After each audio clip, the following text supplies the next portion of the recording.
The praetor of the aliens was not bound by Roman law, which was only applicable to Roman citizens. Nevertheless, when each praetor assumed office for a year, they promulgated a decree outlining the rules they intended to follow in their tribunal. This was known as the praetor's edict.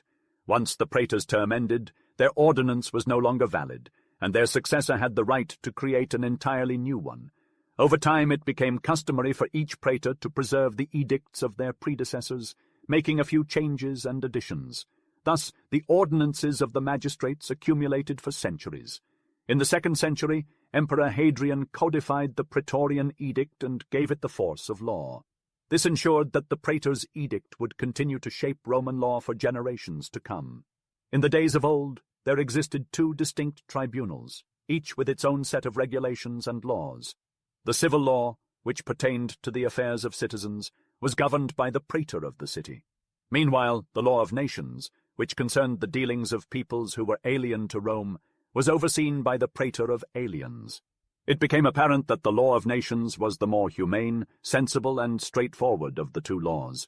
The law of citizens, derived from the strict and superstitious rules of the ancient Romans, had retained troublesome formulas and barbarous regulations from its rough beginnings. In contrast, the law of nations was founded on the experiences of merchants and people who had settled in Rome. These dealings were free from any national prejudices or formulas, and were gradually developed and tested over several centuries. It was clear that the ancient law was contrary to reason. As the Roman proverb goes, "Strict law is the highest injustice." The praetors of the city began to correct the ancient law and judge according to equity or justice.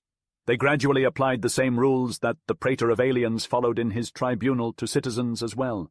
For example, the Roman law stipulated that only male relatives could be heirs, but the praetor summoned female relatives to participate in the succession as well. The old law required a man to perform a complicated ceremony of sale to become a proprietor, but the praetor recognized that it was sufficient to have paid the price of the sale and to be in possession of the property. Thus, the law of nations gradually superseded the civil law. Under the reign of the emperors, the Roman law underwent a transformation. The Antonines issued numerous edicts and letters in response to those who sought their counsel. These emperors were aided by jurisconsults who helped them implement reforms. Even during the 3rd century, when both good and bad emperors ruled, new rules were established and old ones were corrected. Among the most renowned lawyers of this time were Papinian, Ulpian, Modestinus, and Paulus, whose works ultimately established the Roman law. The law of the 3rd century differed greatly from the old Roman law, which was harsh towards the weak.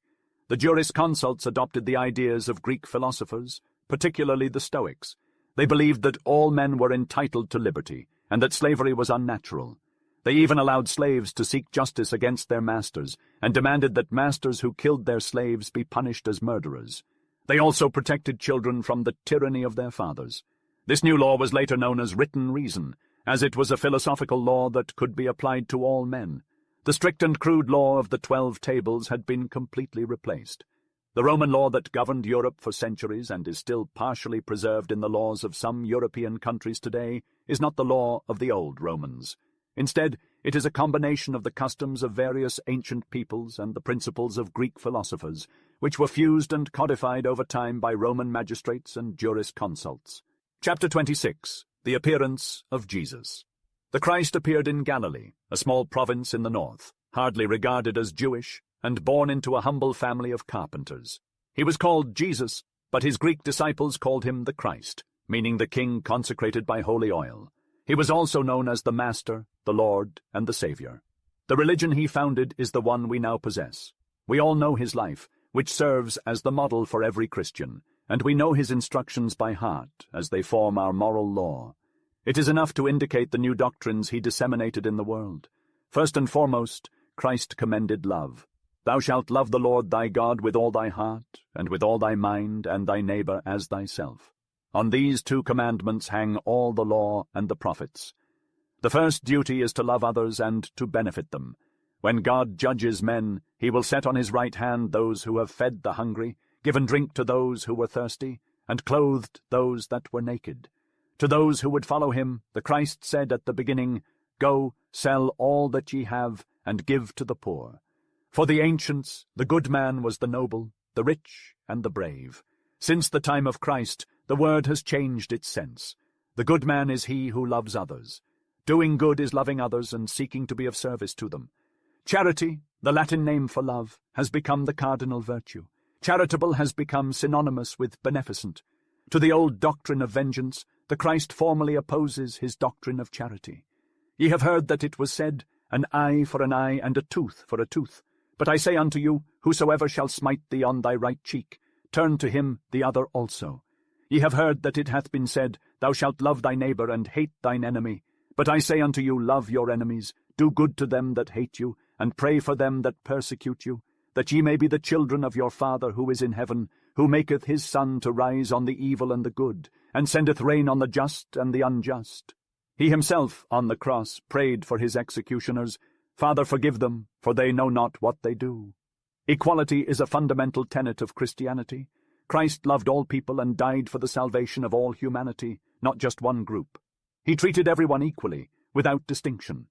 This was a radical departure from ancient religions, including Judaism, which were often exclusive and kept secret from outsiders.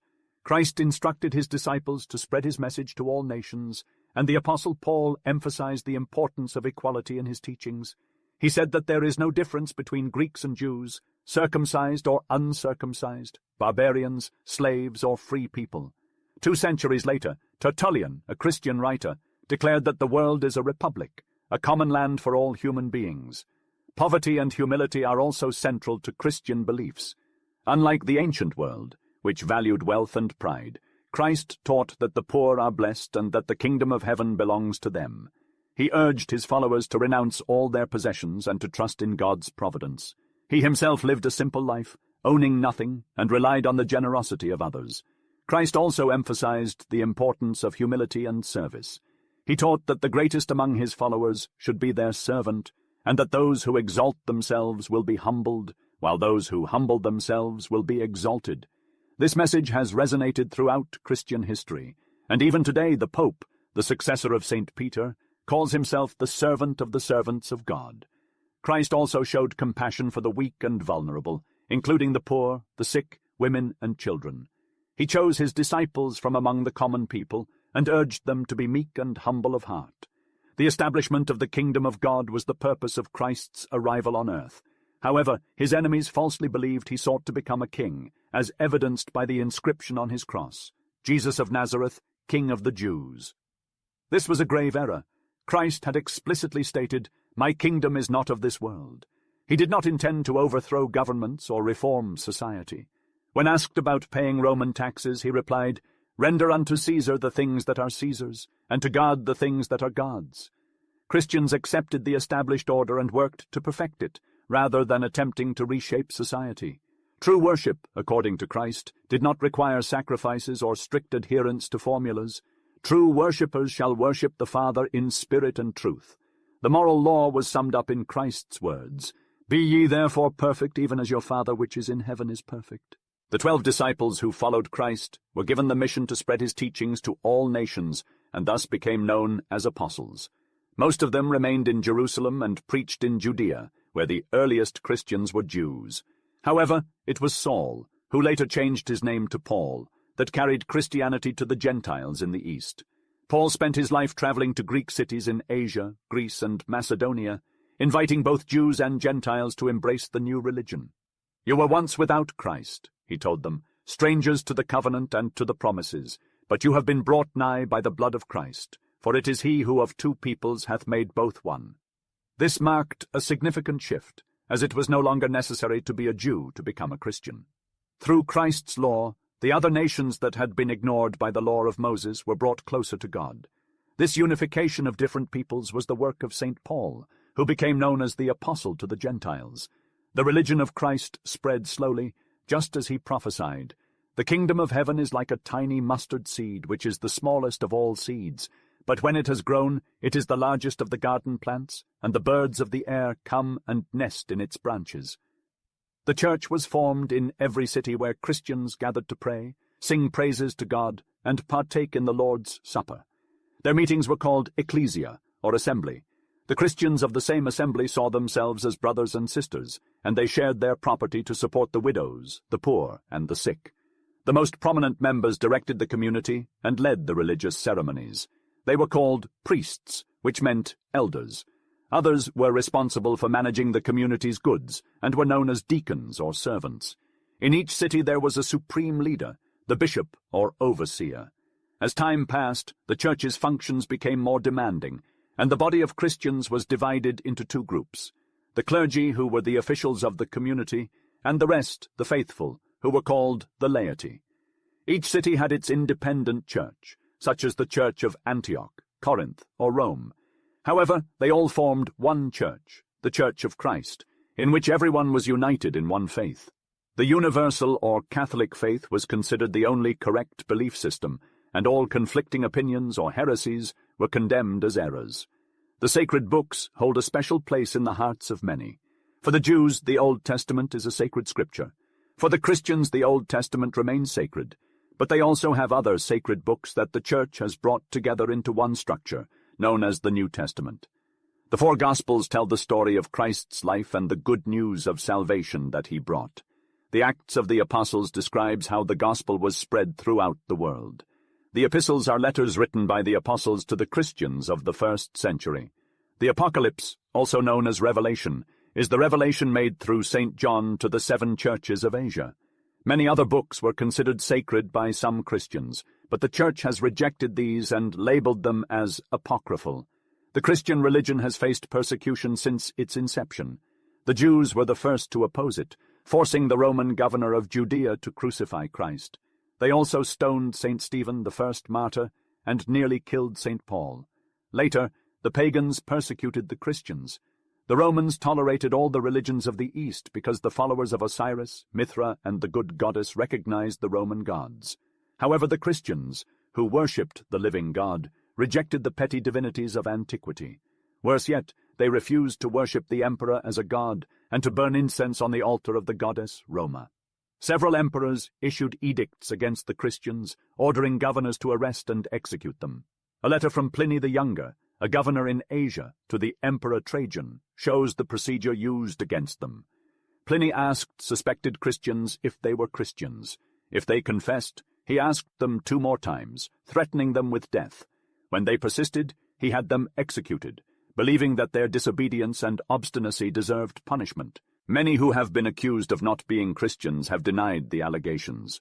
They have repeated a prayer that I pronounced before them, have offered wine and incense to your statue, which I had set forth for this purpose together with the statues of the gods, and have even reviled the name of Christ.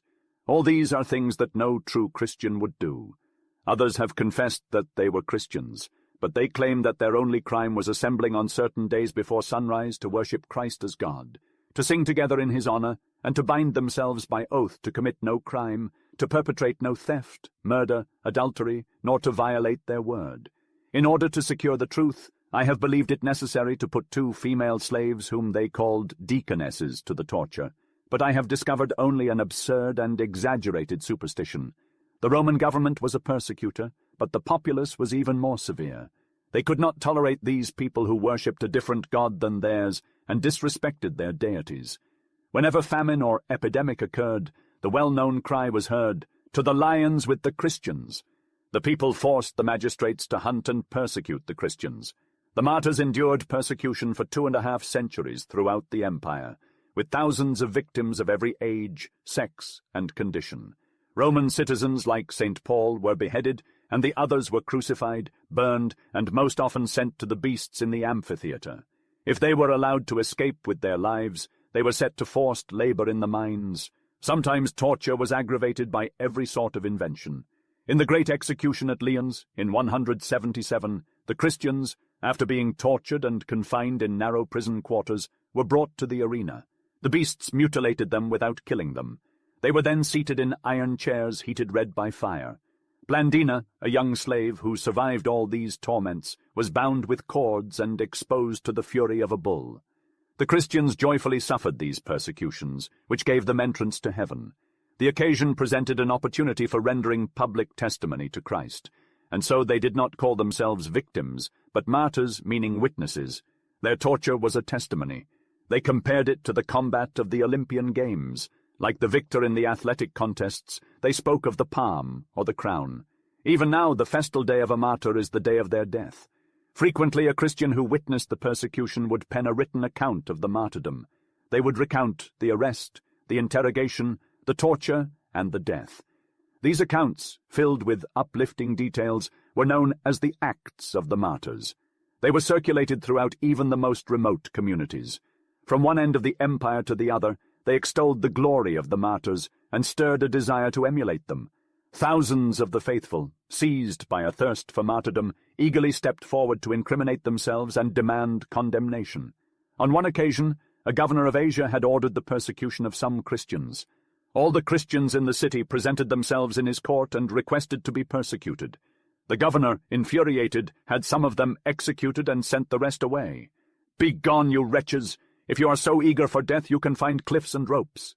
Some of the faithful, to ensure torture, entered the temples and toppled the idols of the gods. It was necessary for the church to intervene and prohibit the solicitation of martyrdom. The ancient practice of cremation was repugnant to the Christians. Like the Jews, they buried their dead wrapped in a shroud in a sarcophagus. Cemeteries were therefore necessary. In Rome, where land was exceedingly expensive, the Christians went underground. In the fragile tufa on which Rome was built, one can see long passageways and subterranean chambers. There, in niches carved along the corridors, they placed the bodies of their dead. As each generation dug new passageways, a subterranean city was formed, known as the catacombs, or to the tombs. Similar catacombs existed in several cities, such as Naples, Milan, and Alexandria, but the most renowned were those in Rome. In modern times, these catacombs have been explored, and thousands of Christian tombs and inscriptions have been discovered. The revelation of this subterranean world gave rise to a new field of historical science, Christian epigraphy and archaeology. The catacombs' sepulchral halls are stark and austere, unlike those of the Egyptians or Etruscans. The Christians knew that corpses had no physical needs, so they refrained from embellishing the tombs. The most significant halls feature simple adornments and paintings, typically depicting the same scenes. The most common subjects include the faithful in prayer and the Good Shepherd, symbolizing Christ. Some halls even resembled chapels, where the bodies of holy martyrs and faithful were interred. Christians would visit these halls annually to celebrate the mysteries. During the 3rd century's persecutions, Roman Christians often sought refuge in these underground chambers to worship or escape pursuit. The Christians felt secure in the labyrinth of galleries, whose entrance was often marked by a pagan tomb. The monks of the 3rd century, the solitaries. Christians, particularly in the East, believed that one could not become a perfect Christian by remaining among other people. Christ himself said, "If any man come to me and hate not his father, and mother, and wife, and children, and brethren, and sisters, he cannot be my disciple." Therefore, faithful men and women who withdrew from the world to secure their salvation were called anchorites, the man who is set apart, or monks, meaning solitary. This practice began in the East during the mid-3rd century. The first anchorites settled in the deserts and ruins of Thebes in Upper Egypt, which remained the solitaries' holy land. In the desert of Egypt there lived a monk named Paul, who reached the ripe old age of 90. He resided in a grotto near a spring and a palm tree that provided him with sustenance and clothing. The monks modelled themselves after St. Anthony, and Paul was the eldest among them. At the age of 20, Paul heard the gospel being read, and it spoke to him. The text read, "If thou wilt be perfect, sell all thy goods and give to the poor." Paul was a handsome and wealthy man who inherited his riches from his parents. He sold all his possessions, gave the proceeds to the needy, and disappeared into the Egyptian desert. Paul first sought refuge in an empty tomb, and then he moved to the ruins of a fortress. He wore a hair shirt and ate only bread, which was brought to him every 6 months. He fasted, starved himself, and prayed day and night. Often he prayed until sunrise, and then he cried out, "O sun, why hast thou risen and prevented my contemplating the true light?" Demons surrounded him, trying to distract him from his religious thoughts. As Paul aged, he became revered throughout Egypt.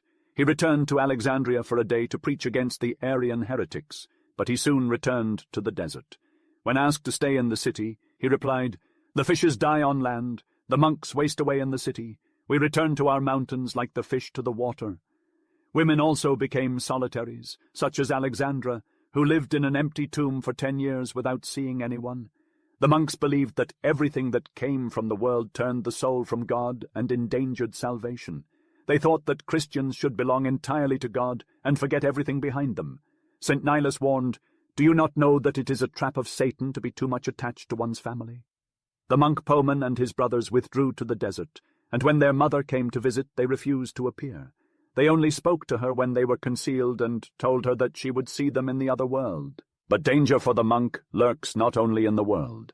Each man carries within himself an enemy from whom he cannot deliver himself as he has delivered himself from the world, his own body.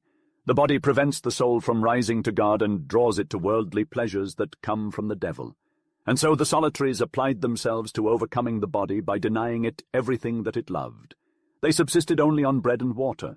Many ate but twice a week. Some went to the mountains to cut herbs, which they ate raw. They dwelt in grottos, ruins, and tombs, lying on the earth or on a mat of rushes. The most zealous of them added other tortures to mortify or kill the body. St. Pachomius for 15 years slept only in an erect position, leaning against a wall. Macarius remained 6 months in a morass, the prey of mosquitoes whose stings would have penetrated the hide of a wild boar. The most noted of these monks was St. Simeon, surnamed Stylites, or the Man of the Column. For 40 years he lived in the desert of Arabia, on the summit of a column, exposed to the sun and the rain, compelling himself to stay in one position for a whole day. The faithful flocked from afar to behold him.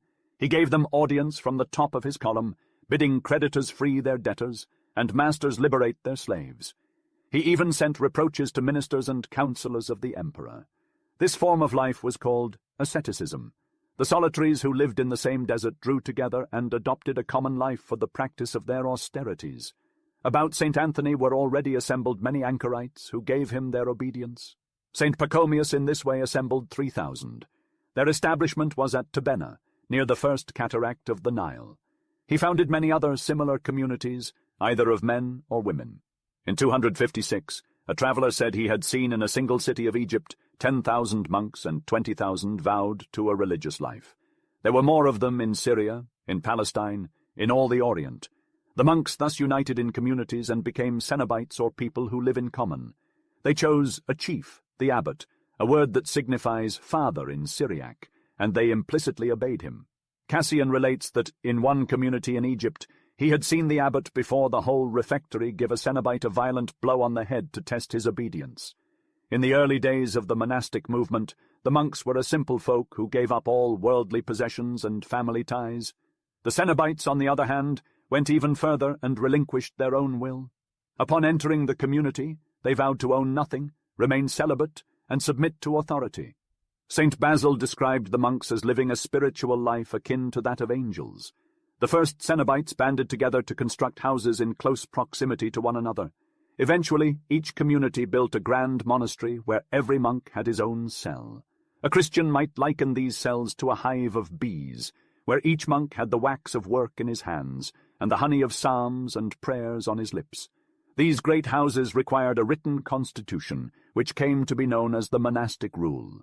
St. Pachomius was the first to draft one, and St. Basil later wrote another that was embraced by nearly all of the monasteries in the East. Chapter 27. The conclusion: Civil War. After the reigns of the Antonines, the empire was plunged into civil wars. There were several great armies stationed in Rome, on the Rhine, on the Danube, in the East, and in England, each aiming to make its general emperor.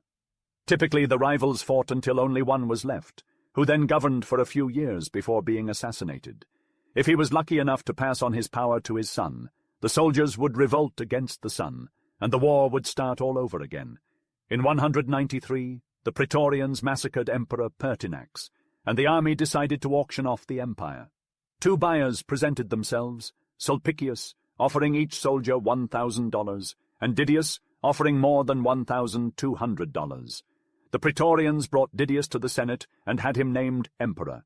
Later, when he did not pay them, they murdered him. At the same time, the great armies of Britain, Illyricum, and Syria each proclaimed their own general as emperor, and the 3 rivals marched on Rome. The Illyrian legions arrived first, and their general, Septimius Severus, was named emperor by the Senate. Then began 2 bloody wars, one against the legions of Syria and the other against the legions of Britain. After 2 years, Severus emerged as the victor, For a century there was no other form of government than the will of the soldiers. They killed the emperors who displeased them and replaced them with their favorites. Strange emperors occupied the throne, such as Elagabalus, a Syrian priest who dressed like a woman and had his mother assemble a senate of women, and Maximin, a soldier of fortune, a rough and bloodthirsty giant who ate 30 pounds of food and drank 21 quarts of wine a day. At one point, there were 20 emperors at the same time, each in a corner of the empire from 260 to 278.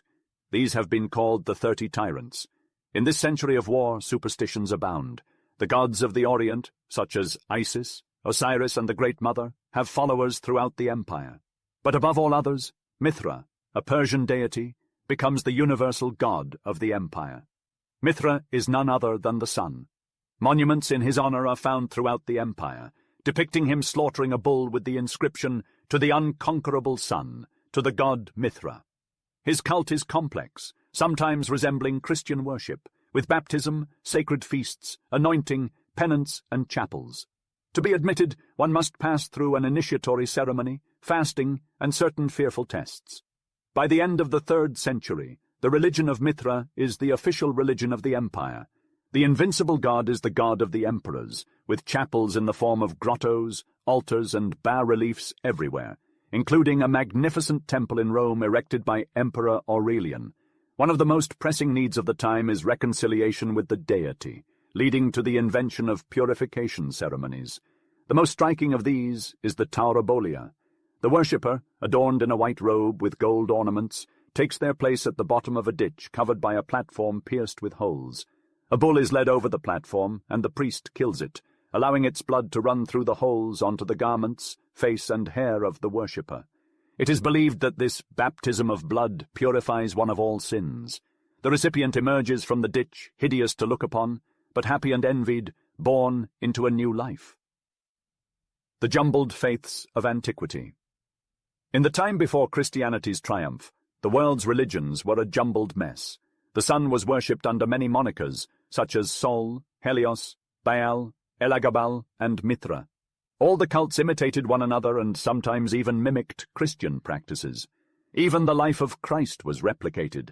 The Asiatic philosopher Apollonius of Tyana, who lived in the 1st century, became a legendary figure, a sort of prophet and son of a god, who traveled with his disciples, casting out demons, healing the sick, and raising the dead. It was said he had come to reform the teachings of Pythagoras and Plato. In the 3rd century, an empress had Apollonius of Tyana's life story written as if it were a Pythagorean gospel that opposed the gospel of Christ. The most notable example of this religious confusion was given by Alexander Severus, a pious and conscientious emperor who had a chapel in his palace where he worshipped the benefactors of humanity, Abraham, Orpheus, Jesus, and Apollonius of Tyana, the reforms of Diocletian and Constantine. After a century of civil wars, emperors emerged who were capable of halting the anarchy. They were common men, rough and active, soldiers of fortune who rose from one rank to another until they became generals-in-chief and then emperors. Almost all of them came from the semi-barbarous provinces of the Danube and Illyria. Some had been shepherds or peasants in their youth. They had the simple manners of the old Roman generals.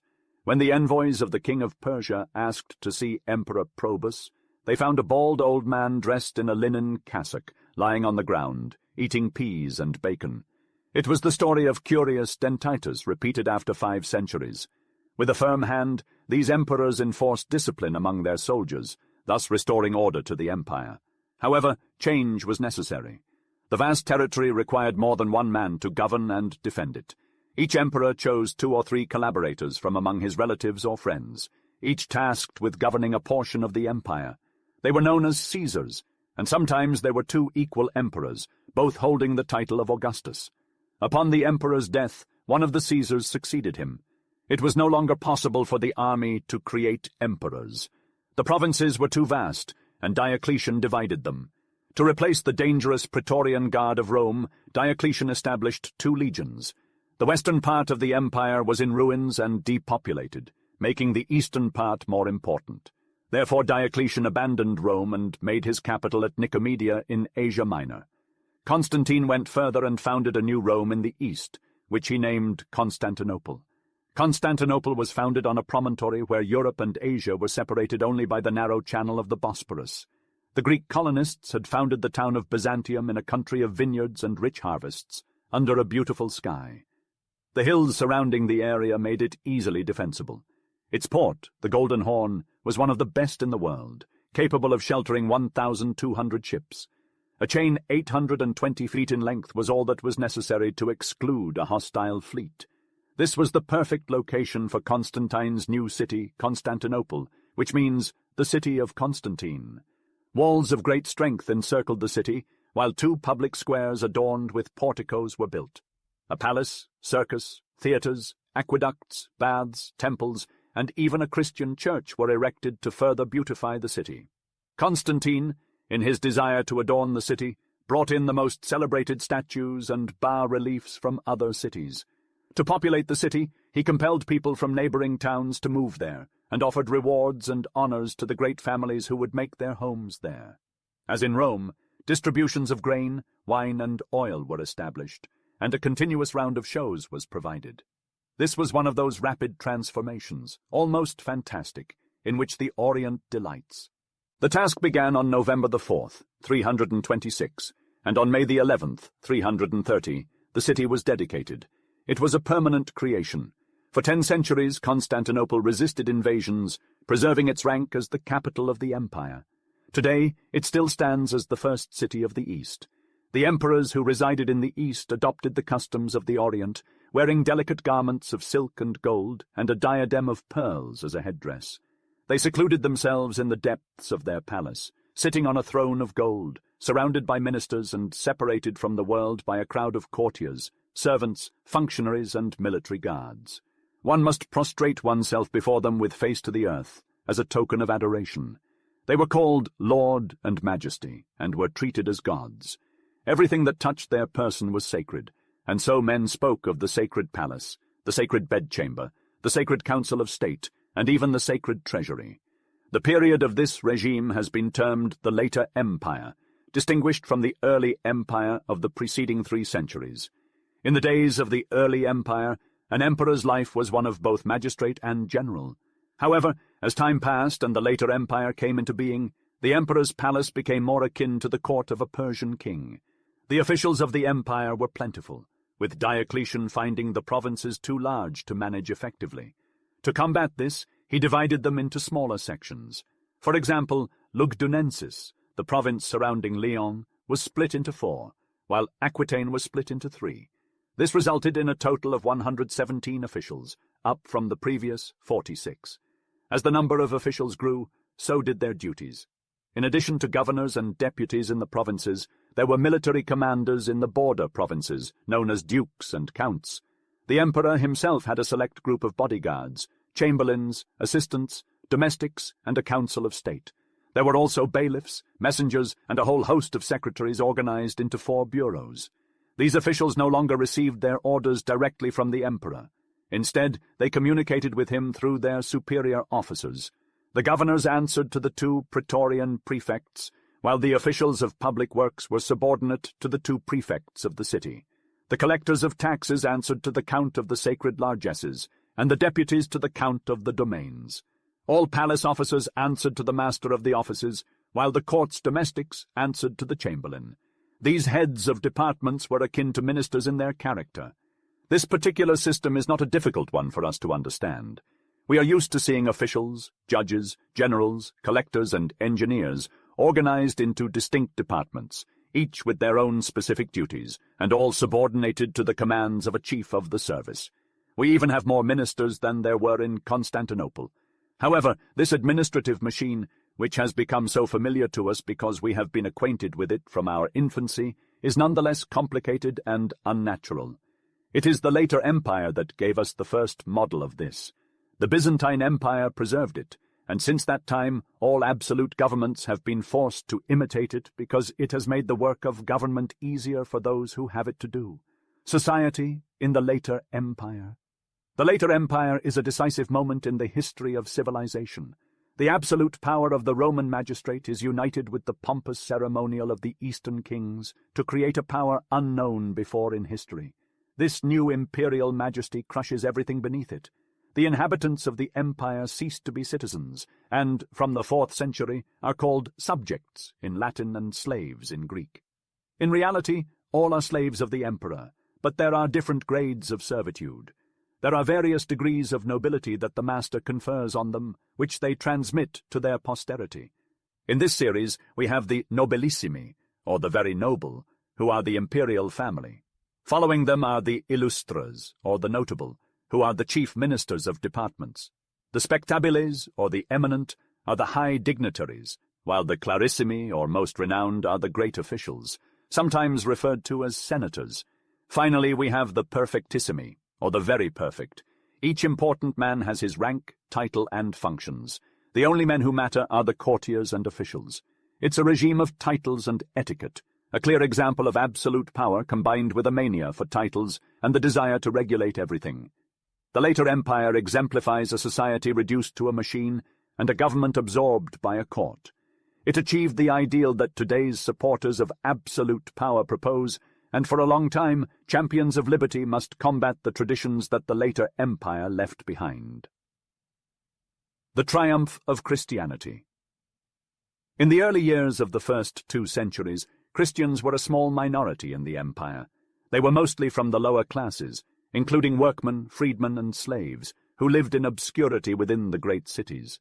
The aristocracy paid little attention to them, and even Suetonius, in his Lives of the 12 Caesars, only mentions a certain Chrestus who caused trouble among the people of Rome. The rich and educated only took an interest in Christianity to ridicule it as a religion for the poor and ignorant. However, Christianity's promise of compensation in the afterlife for the poor of this world made it an attractive option for many. Persecution only made it stronger. The blood of the martyrs, the faithful said, is the seed of the church. Throughout the 3rd century, conversions continued, not only among the poor, but also among the aristocracy. By the beginning of the 4th century, Christianity had spread throughout the East. Helena, the mother of Constantine, was a Christian, and has since been canonized by the Church. When Constantine marched against his rival, he carried a standard, or labarum, bearing the cross and the monogram of Christ. His victory was the victory of the Christians. He allowed them to freely perform their religious rites by edict in 313, and later openly favored them. Despite this, Constantine did not completely break with the ancient religion. While he presided over the assembly of Christian bishops, he continued to hold the title of Pontifex Maximus. He also carried a nail from the true cross in his helmet, and depicted the sun god on his coins. In Constantinople, he built both a Christian church and a temple to Victory. For 50 years it was unclear what the official religion of the empire was. The Christians, even in the midst of persecution, never entertained the idea of toppling the empire. Once the persecution ended, the bishops joined forces with the emperors. This marked the definitive organization of the Christian church, which was modeled after the later empire and remains in that form to this day. Each city had a bishop who resided within the city and governed the people of the surrounding area. This area, subject to the bishop's authority, was called a diocese. In the later empire, there were as many bishops and dioceses as there were cities in any given country. This is why the bishops were so numerous, and the dioceses so plentiful in the East and Italy, where cities were abundant. In Gaul, however, there were only 120 dioceses between the Rhine and the Pyrenees, and most of these, except in the south, were similar in size to a modern French department. Each province became an ecclesiastical province, with the bishop of the capital or metropolis becoming the metropolitan or archbishop, as he was later called. In this century, the councils, great assemblies of the church, began. Local councils had already taken place, where bishops and priests from a single province were present. In 324, Constantine called for a general assembly of the world, in Nicaea, Asia Minor, with 318 ecclesiastics in attendance. They discussed theological questions and created the Nicene Creed, the Catholic confession of faith. The emperor then wrote to all the churches, commanding them to conform to the will of God as expressed by the council. This was the first ecumenical council, and there were 3 more before the arrival of the barbarians made it impossible to assemble the entire church. The decisions made by these councils had the power of law for all Christians, and were called canons, or rules. The collection of these regulations formed the canon law. The heretics, from the 2nd century, there were Christians who held opinions that were contrary to those of the majority of the church. These individuals were known as heretics.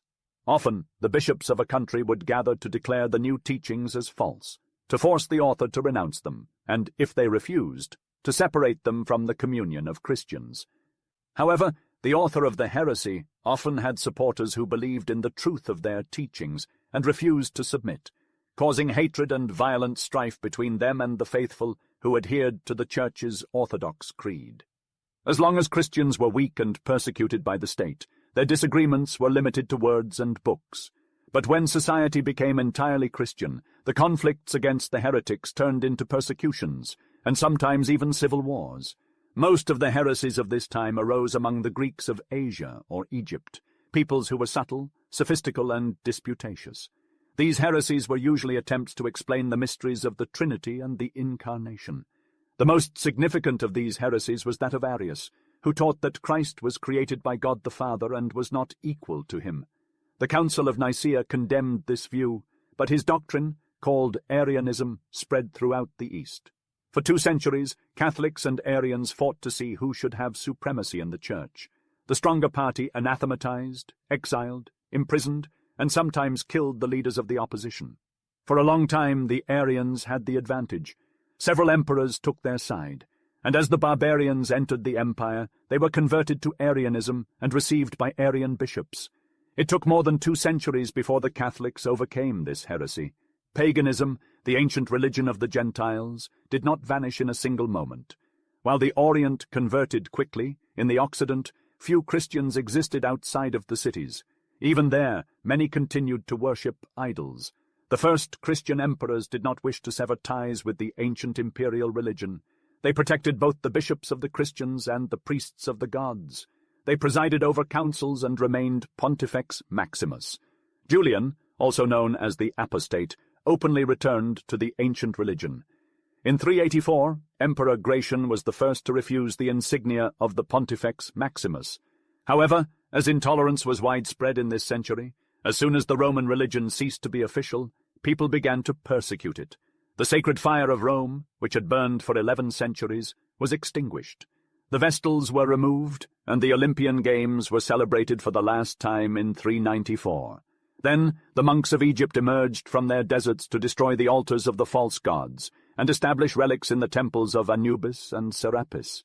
Marcellus, a bishop of Syria, at the head of a band of soldiers and gladiators, sacked the temple of Jupiter at Aparna, and set out to scour the country for the destruction of the sanctuaries. He was killed by the peasants, and raised by the church to the honor of a saint. Soon, idolatry persisted only in the rural districts where it escaped detection. The idolaters were peasants who continued to adore sacred trees and fountains, and assemble in proscribed sanctuaries. The Christians began to refer to these peasants as pagans, a name that has stuck with them to this day. Paganism thus led an obscure existence in Italy, Gaul, and Spain, until the end of the 6th century. The incursions of the Germanic peoples into the empire continued for 2 centuries, until the Huns, a people of Tartar horsemen, came from the steppes of Asia and threw themselves on the Germans who occupied the country to the north of the Danube. In that country there was already a great German kingdom, that of the Goths, who had been converted to Christianity by Ulfilas, an Arian.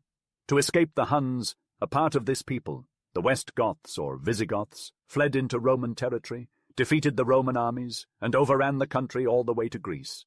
Valens, the emperor of the East, had perished in the defeat of Adrianople in 378. Gratian, the emperor of the West, took as a colleague a noble Spaniard, Theodosius by name, and gave him the title of Augustus of the East in 379. Theodosius was able to rehabilitate his army by avoiding a great battle with the Visigoths and by making a war of skirmishes against them. This led to a treaty. They accepted service under the empire, and land was given to them in the country to the south of the Danube. They were charged with preventing the enemies of the empire from crossing the river. Theodosius, having re-established peace in the east, came to the west where Gratian had been killed by order of the usurper Maximus. This Maximus, who was the commander of the Roman army of Britain and had crossed into Gaul with his army, abandoning the Roman provinces of Britain to the ravages of the Highland Scots. Here he defeated Gratian and invaded Italy. He was the master of the west, Theodosius of the east. The contest between them was not only one between persons, but a battle between 2 religions. Theodosius was Catholic, and had assembled a council at Constantinople to condemn the heresy of Arius, whereas Maximus was ill-disposed toward the church. The engagement occurred on the banks of the Save, and Maximus was defeated, taken, and executed. In the days of Theodosius, Valentinian II, son of Gratian, was established in the west, and Theodosius returned to the east. However, a barbarian Frank named Arbogast, who was the general of Valentinian's troops, had Valentinian killed. Arbogast did not proclaim himself emperor, as he was not Roman, but instead had his Roman secretary Eugenius made emperor. This was a religious war, as Arbogast had taken the side of the pagans. Theodosius emerged victorious, had Eugenius executed, and remained the sole emperor. His victory was that of the Catholic Church. In 391, Theodosius issued the Edict of Milan, which prohibited the practice of the ancient religion.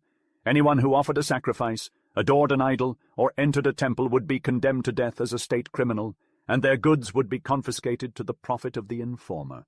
All pagan temples were either destroyed or converted into Christian churches. Theodosius was praised by ecclesiastical writers as a model for emperors. Theodosius demonstrated a rare example of submission to the church. The inhabitants of Thessalonica had risen in riot, killed their governor, and overthrown the statues of the emperor. In response, Theodosius ordered the people to be massacred, resulting in the death of 7,000 individuals. Later, when Theodosius presented himself to enter the Cathedral of Milan, Bishop Ambrose charged him with his crime before all the people. The bishop declared that he could not give entrance to the church to a man defiled with so many murders. Theodosius confessed his sin, accepted the public penance imposed upon him by the bishop, and remained at the door of the church for 8 months, concluding the last chapter of the dawn of civilization, the end. This concludes The Echo of Ancient Civilizations, written by Bo Carson, narrated by R.K. Marks. Visit brooksaudiobooks.com for updates on the availability of new books and a special free offer.